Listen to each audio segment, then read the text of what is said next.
Okay, so here's the problem. There's a big problem here. The problem is, it's true. You're oppressed, you're oppressed, you're oppressed, you're oppressed. God only knows why. Maybe you're too short, or you're not as beautiful as you could be, or you know, your grandparent was a serf, likely, because almost everybody's great-grandparent was. It's like, you know, and you're not as smart as you could be, and you have a sick relative, and you have your own physical problems, and it's like, frankly, you're a mess. And you're oppressed in every possible way, including your ancestry and your biology, and the entire sum of human history has conspired to produce victimized you with all your individual pathological problems. It's like, yes, true. Okay, but the problem is that it is true, and so if you take the oppressed, you have to fractionate them and fractionate them. It's like, you're a woman. Yeah, okay, well, I'm a black woman. Well, I'm a black woman who has 2 children. Well, I'm a black woman who has 2 children, and one of them isn't very healthy. And then, well, I'm a Hispanic woman, and I have a genius son who doesn't have any money so that he can't go to university, and you know, I had a hell of a time getting across the border. It was really hard on me to get my citizenship. My husband is an alcoholic brute. It's like, well, yeah, that sucks too. And so, well, so let's fix all your oppression. And we'll take every single thing into account, and then we'll fix yours too. We'll take every single thing into account. It's like, no, you won't, because you can't. You can't. It is technically impossible. First of all, you can't even list all the ways that you're oppressed. Second, how are you going to weight them? Third, who's going to decide? And that's the bloody thing. Who's going to decide? That's the thing. Well, what's the answer in the West? It's like, in free markets, oh yeah, Christ, we'll never be able to solve this problem. No one can solve it. What are we going to do about that? We're going to outsource it to the marketplace. You're going to take your sorry, pathetic being, and you're going to try to offer me something that maybe I want. And I'm going to take my sorry, pathetic being, and I'm going to say, well, all things considered, as well as I can understand them, maybe I could give you this much money, which is actually a promise, for that thing. And you've packed all of your damn oppression into the price. And I've packed all my oppression into the willingness to pay it. And that solution sucks. It's a bad solution. But compared to every other solution, man, it's why 10% of us have freedom.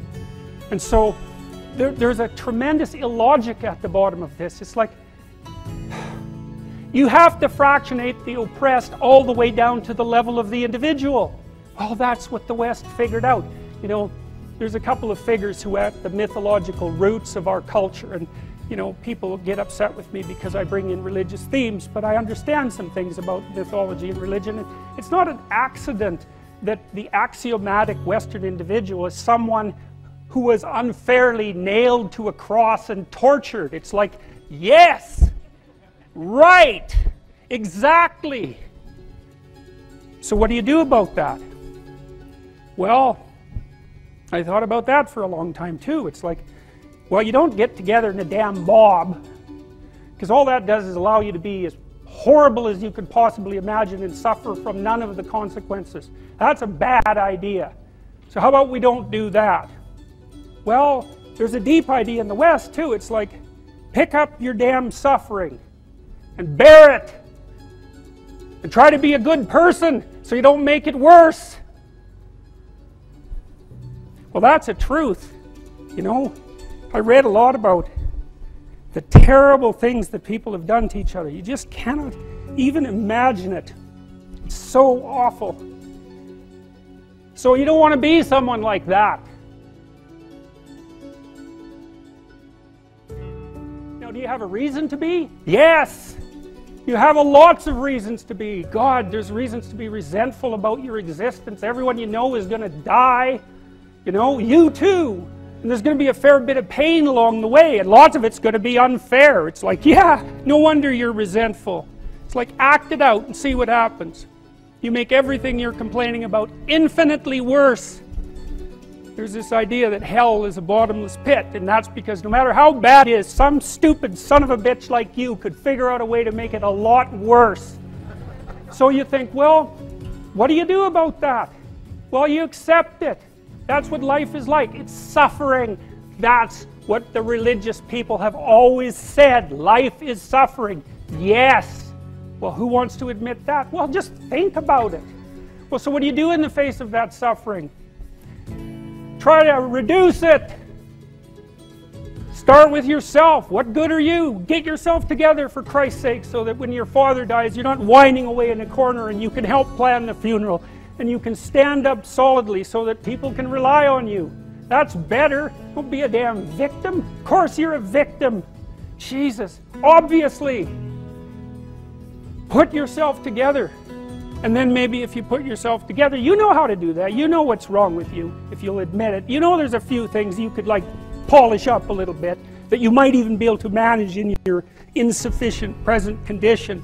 And so you might shine yourself up a little bit, and then your eyes will be a little more open, then you can shine yourself up a little bit more, and then maybe you could bring your family together instead of having them be the hateful, spiteful, neurotic, infighting batch that you're like doomed to spend Christmas with.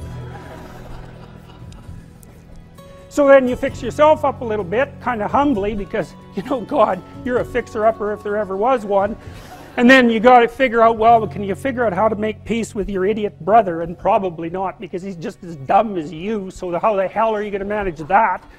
And so then maybe you get somewhere that way, and your family's sort of functioning, and you find out, well, that kind of relieved a little bit of suffering, although it reduced the opportunities for spiteful revenge, and that's kind of a pain in the neck. And so then you get your family together a little bit, and you're a little clued in then, at least a bit, because you've done something difficult that's actually difficult. You're a little wiser, and so then maybe you could put a tentative finger out beyond the family and try to change some little thing without wrecking it. Innocent until proven guilty.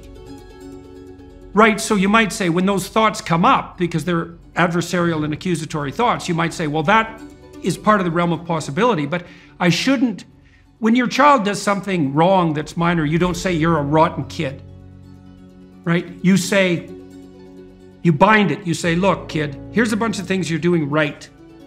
But in this particular example, specific situation, here's the minimal thing you did incorrectly and how to alter it.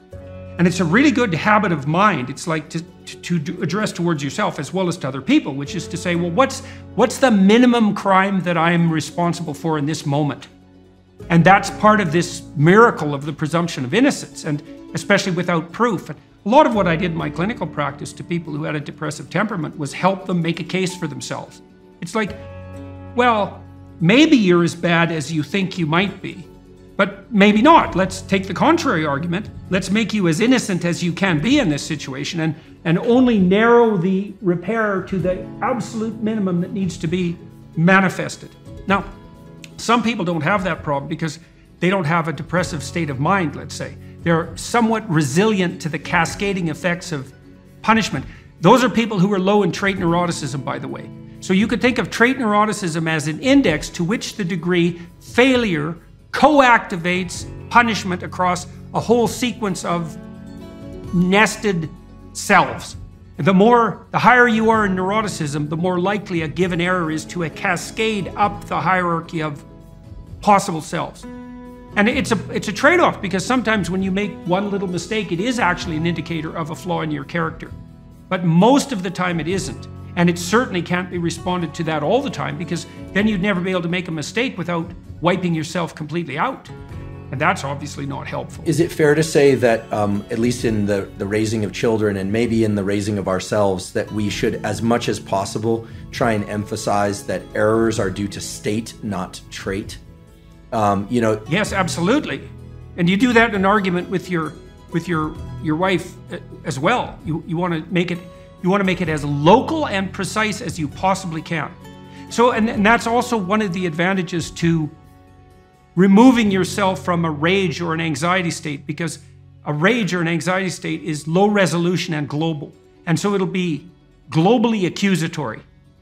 And so you want to specify it and think, okay, well, what's the minimum necessary behavioral transformation to ensure that similar mistakes are not replicated in the future? And generally that doesn't require it's like if your roof leaks, you don't have to dig a new foundation. You can just fix a few shingles. And you might think, well, the rain's coming through, so you have to tear down the whole house. It's like, well, no, you have to. And you might panic and run around because the water's coming in, but it's still a bad idea to dig up the foundations every time something trivial maintenance problem needs to emerge. And so one of the things that's very useful to learn is like, well, is this only a trivial maintenance problem? And one of the advantages to that too is that if it's not the collapse of your entire self, let's say, and it's a trivial maintenance problem, you're much more able to activate that courageous response to anomaly that's part and parcel of exploratory behavior and eventual success. So, and part of the trick of many sorts of, well, I would say religious training enterprises, certainly the meditative enterprises, is something like, how do you tell yourself a story, like a real story, though, a story that actually works, that's most likely to put yourself in a position where you can confidently approach the thing that's blocking your path.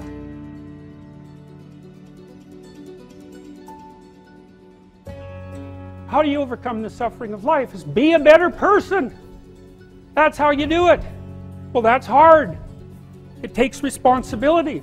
And I think, you know, if you said to someone, you want to have a meaningful life?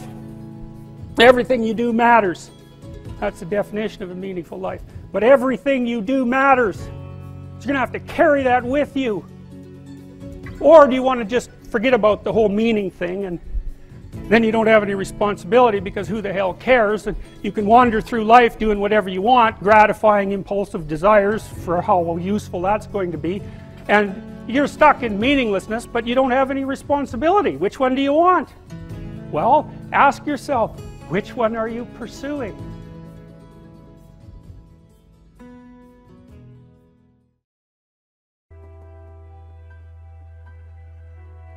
It's strange to associate something like Pinocchio with something like the biblical stories, let's say, but it's not so strange. I mean, Pinocchio is saturated, absolutely saturated, beyond belief with Christian imagery. The entire scene inside the whale is a imagistic examination of the symbolism of the fish. It's stunning. It's stunning to see. And it's not like the animators knew that that's what they were doing. You see, they're genius level animators. They're collaborating. It feels right, right? Their instinct guided them to that representation. And so and why would our instincts do that? Well, they're orienting us towards imitation. And well, what should you imitate? Well, you do imitate. You're driven to imitate by those you admire and respect. In fact, admiration and respect are the emotions that manifest themselves as part of the instinct to imitate. Well, what should you imitate? Well, you should imitate, if you're going to imitate anything, well, why not imitate the best? Well, what's the best? Well, the best is everything that calls you out to imitate it. That's what the best is. You see it and you're gripped by it because you admire someone. Yeah. It's like, why do you admire them? Where does that come from? Exactly. You've talked about this instinct to orient ourselves to the ideal, right? Yes. Do you ever find that that can be maybe too much for people, or they often pathologize it somehow? Like, oh God,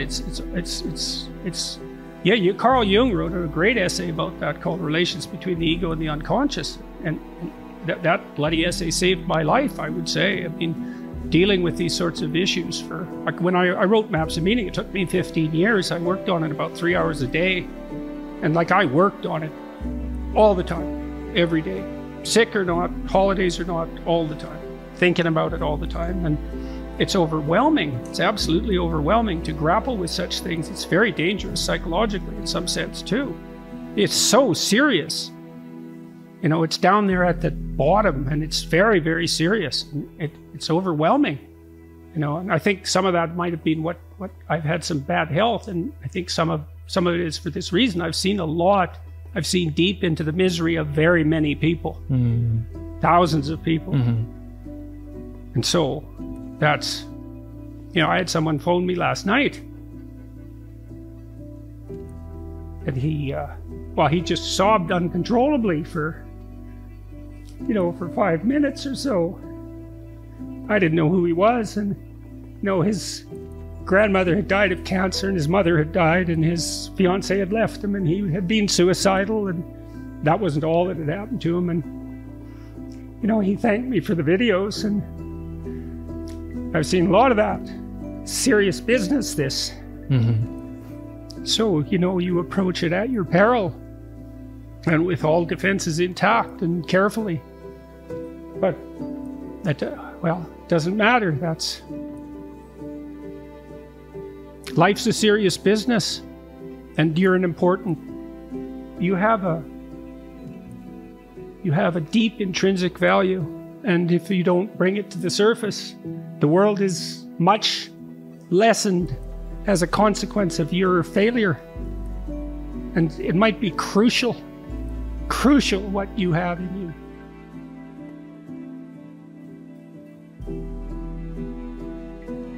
Consider the lilies of the field, how they grow. They toil not, neither do they spin. And yet I say unto you, that even Solomon in all his glory was not arrayed like one of these.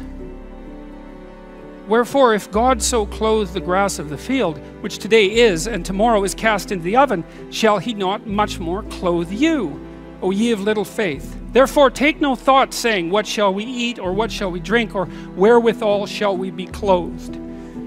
Those are famous lines, and that's sort of Christ the hippie, right? It's like, hey, let it all hang out. That's an old phrase. Do your thing, and everything will come to you. And these lines have been interpreted in that manner many times. But that's seriously not the proper interpretation, because there's a kicker with this injunction. And the kicker is this. For your heavenly Father knows that you have need of all these things. But seek ye first the kingdom of God and his righteousness, and all these things shall be added unto you. That's a lot different than the hippie thing, right? Because there's a very, very, very interesting idea here. It's certainly one of the most profound ideas that I've ever encountered. And the idea is this, is that if you configure your life so that what you are genuinely doing is aiming at the highest possible good, then the things that you need to survive and to thrive on a day-to-day basis will deliver themselves to you. That's a hypothesis, and it's not some simple hypothesis, right? Because what it basically says is, if you dare to do the most difficult thing that you can conceptualize, your life will work out better than it will if you do anything else. Well, how are you going to find out if that's true? Well, it's a Kierkegaardian leap of faith. There's no way you're going to find out whether or not that's true unless you do it. So no one can tell you either, because just because it works for someone else, I mean, that's interesting and all that, but it's no proof that it'll work for you. You have to be all in this game. And so the idea is, seek ye first the kingdom of God and his righteousness. It's like, that's actually a fairly important caution when you're talking about not having to pay attention to what you're going to eat or what you're going to wear. It's like, what it's essentially saying is that those problems are trivial in comparison. And the probability is that if you manifest yourself properly in the world, that those things will come your way is extraordinarily high. And I believe that that's exactly right. I mean, I've watched people operate in the world, and I would say that there is no more effective way of operating in the world than to conceptualize the highest good that you can and then strive to attain it. There's no more practical pathway to the kind of success that you could have if you actually knew what success was. And so that's what this sermon is attempting to posit.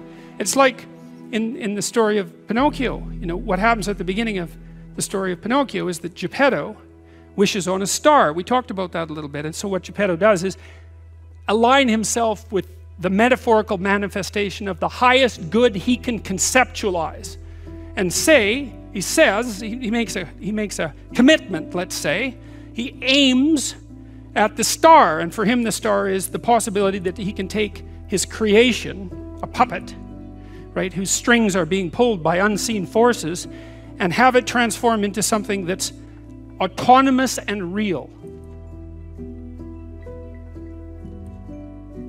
So you organize yourself around that aim, and then what happens is the day manifests itself as a set of challenges and problems, and if you solve them properly, then you stay on the pathway towards that aim. and you can concentrate on the day, and so that way you get to have your cake and eat it too, because you can point into the distance, the far distance, and you can live in the day. And it seems to me that that makes every moment of the day supercharged with meaning. That's how, because if everything that you're doing every day is related to the highest possible aim that you can conceptualize, well, that's the very definition of the meaning that would sustain you in your life. Well, and then the issue is, well, back to Noah.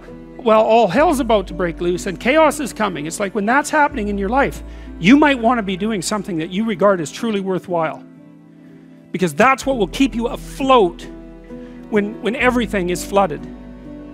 And you don't want to wait until the flood comes to start doing that, because if your ark's half built and you don't know how to captain it, the probability is very high that you'll drown.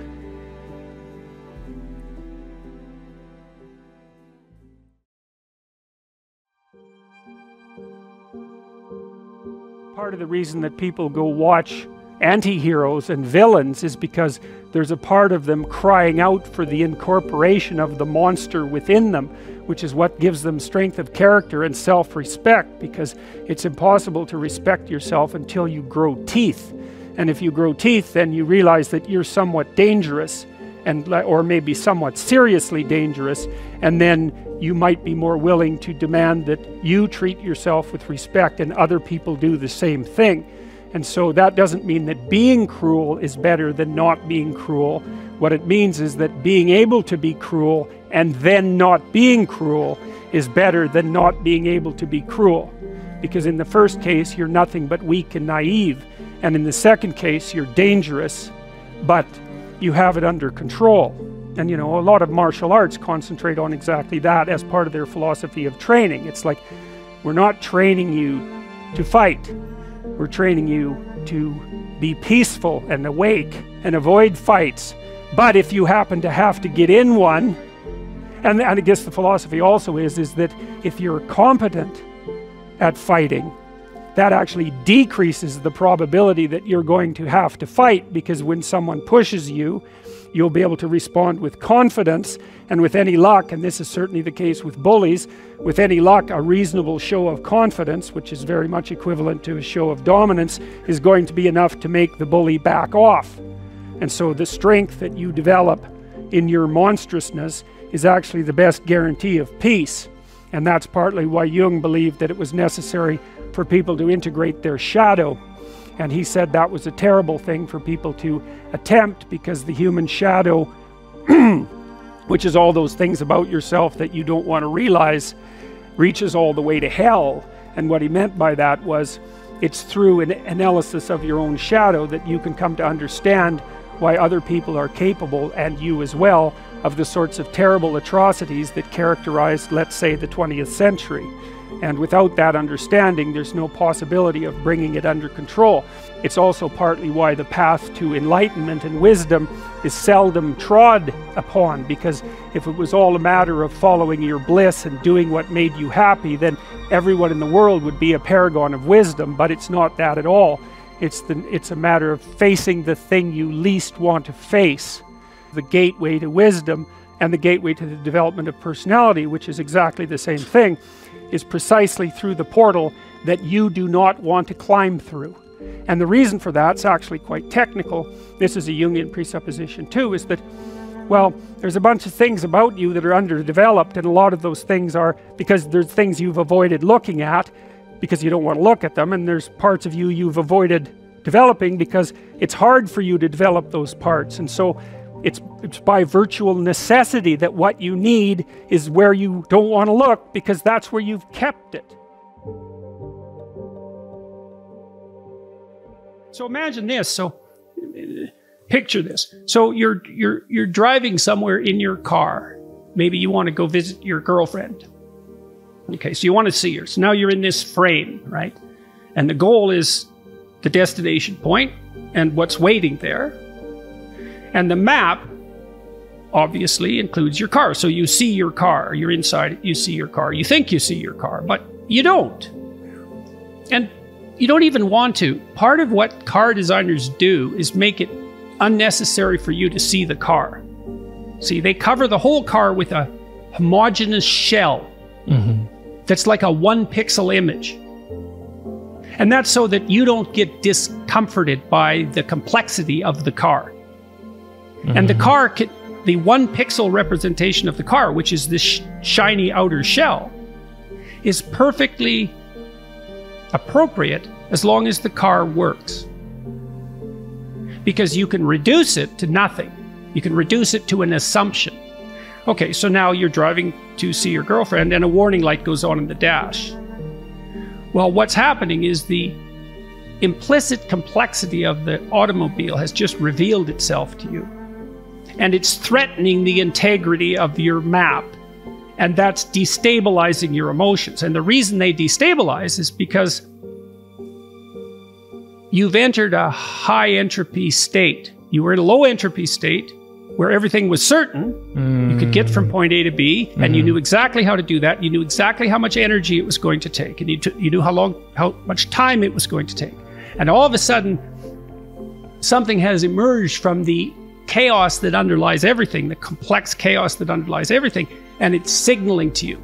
And what does it signal? Well, part of what it signals is your unbelievable stupidity in relationship to your car.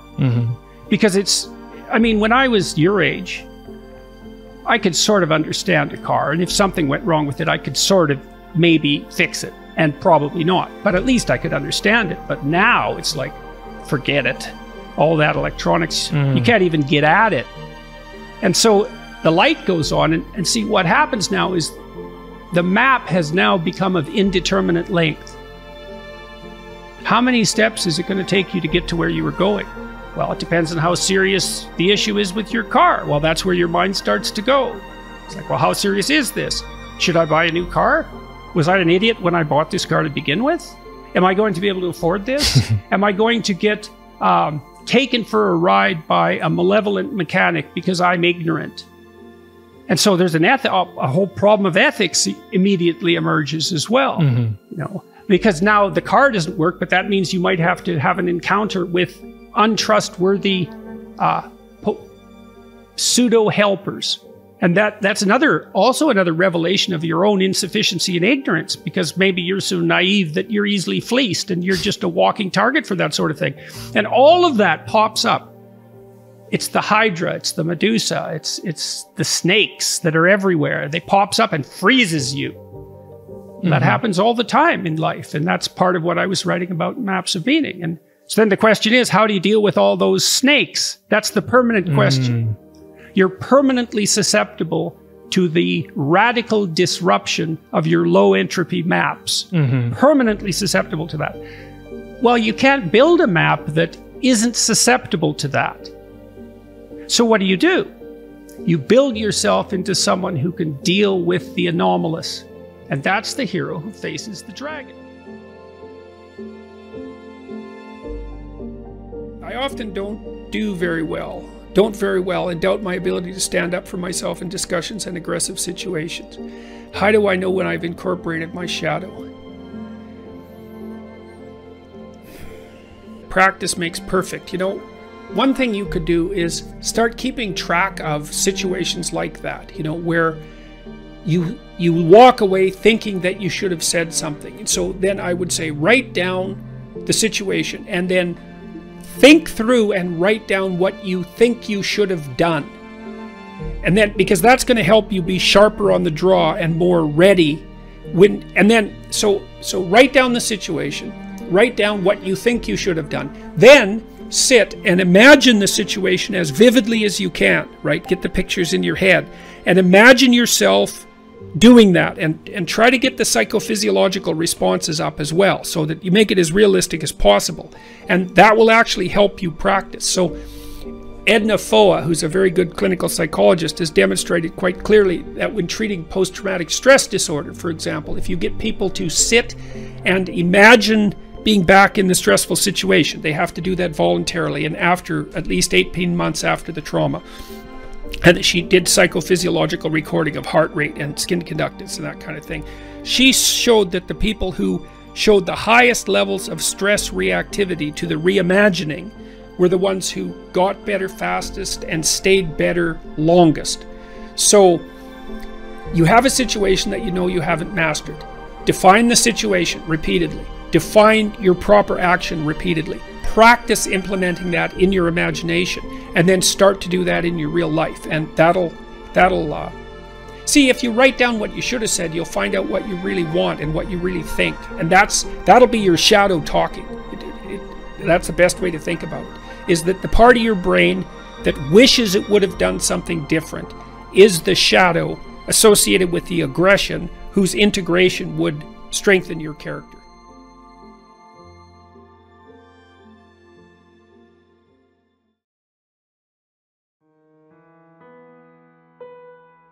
When Nietzsche announced the death of God, he formulated another proposition.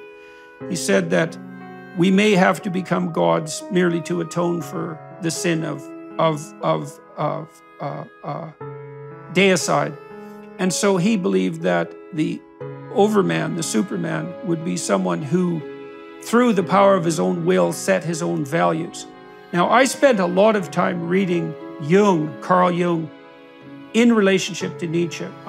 Jung, for example, published must be a 1,500-page, 2-volume book on the first third of Thus Spake Zarathustra, and was a very deep Nietzschean scholar, but fell under the influence of Freud. And this turned out to be of cardinal significance, because Freud was one of the first secular thinkers to note that in some unbelievably fundamental sense, we are not masters in our own house. There are sub-personalities within us, there are complexes within us, there are angels and demons within us. That's another way of thinking about it.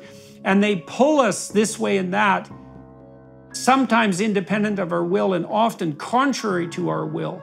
And so Freud's conclusion was, it's very difficult for human beings to create their own values because we have an intrinsic nature that's not subject to our arbitrary will. And then Jung took that a step further and he said, well, there's no doubt that we act out a myth and a story, and that in the deepest sense, that has to be a theological story, and that the spirit that guides us has to have a unitary nature, which he did associate with Christ quite explicitly. And it's a vicious rejoinder to the Nietzschean presumption that we can create and impose our own values. For the psychoanalysts, those values, and I would say for the wise clinicians, those values have to be discovered, not self-generated and imposed. Plus, you just don't live long enough to do that. You're just not wise enough to generate a whole system of universally applicable values out of whole cloth in the span of your trivial life. And if you know you're doing that, then you reduce life to a game. You have created the meaning of life. Well, who is the creator? You? What gives you the right to do that? What gives you the power to do that? You did not create the universe. How can you write the laws of morality any more than you can write the laws of physics? Well, it's also, people find that shallow. You know, in my clinical work, I saw this time and time again. So if I was dealing with someone who was suffering, you know, maybe they had a tragedy in their own life, a medical tragedy or medical tragedy among members of their family, or maybe they had been subject to some really vicious, malevolent actors and they were despairing, they had to discover the values that would lift them out of that catastrophe. They couldn't impose them. And it's a real search. I think this is probably related to your work on prayer. It's a real search. And one of the things I used to counsel my clients about, and I also built a program called Self-Authoring that helps people do this, and this is associated with that biblical injunction in the New Testament to knock and have the door open, and to ask and to receive, and to seek and to find, is that you can have a dialogue, an interior dialogue that precedes something like this. And I think it's a prayer, which is, okay, I understand, because I'm reasonably mature, that there is a tragic and malevolent element to life, and it's deep enough to destabilize me and to upset my faith in existence itself. Is there a path that I could walk down that would be so rich and meaningful that I would find the challenge of dealing with the tragedy and malevolence ennobling and worthwhile. And then it's a search. You think, well, what would be of sufficient value to offer that possibility? And people find that they find it in love, they find it in family, they find it in friendship, they find it in sacrificial occupation, let's say, they find it in beauty. But these aren't created values, they're discovered values. And then you bring yourself into alignment with them. As Nietzsche pointed out, I suppose, is that there's some real utility in staring into an abyss. And Nietzsche warned, right, if you stare into an abyss, the abyss might stare into you, and that if you fight with monsters, you risk becoming a monster, and that's an extremely wise caution. But one of the things I've sort of sorted out in relationship to the crucifixion image is that the crucifixion image and the Passion story, in some real sense, and I'm speaking psychologically here, not religiously, at least to begin with, is the ultimate abyss, because it brings together all the elements of unfair suffering that might characterize life, or that do characterize life. It brings them together in a single story. And then it makes the claim that if you gaze upon that image with sufficient intensity and duration, and perhaps faith, which you have to have in order to gaze upon it at all, is that what you end up seeing and contemplating is not death and hell, but the resurrection and the overcoming of death and hell. And you know, one of the things clinicians have learned in the last 100 years, perhaps above all else, maybe they learned two things, is that honest dialogue promotes health and redeems. And that's the first thing. And the second thing is, if you face what disturbs you and forces you into paralysis and avoidance and tyranny, if you face that forthrightly and voluntarily, that will ennoble your character and help you grow. And so a lot of what a clinician does is take a fear that someone might have that's paralyzing them, and then break it down into small subsets, sort of like the brick in relationship to the cathedral, and then have people practice voluntary confrontation. And what inevitably happens is not that people get less afraid, but that they become braver and more competent. And so then you might say, if you tied that back into this idea of the evil that besets creation and the notion of human free will, you might say that the universe is constituted such that it's a greater good that evil can exist as a possibility, and that it's a greater good that human beings have free will than that they're compelled slaves. And the downside of that is that we can freely choose evil. And then that accounts for the pervasive evil that characterizes human endeavor and the cosmos in some sense, but that a world without that possibility, because it would involve pure subjugation and no choice and no voluntary assent and no real destiny, a world without that would be a much lesser place. Because one of the things you can say is that it's possible that God left human beings something important to do. I would say, in some sense, by definition, is that the most profound goods are reflected in the structure of the human heart. If people are striving forward, and I mean forward rather than downward, let's say, forward and uphill, they are by definition pursuing something that's a reflection of a transcendent good. It's transcendent because if they already had it, which means it would be imminent, if they already had it, they wouldn't have to pursue it. They posit something outside of themselves as better. And then the ultimate definition of that, in some sense, is the pursuit of the divinely good. And again, I see that as a matter of definition.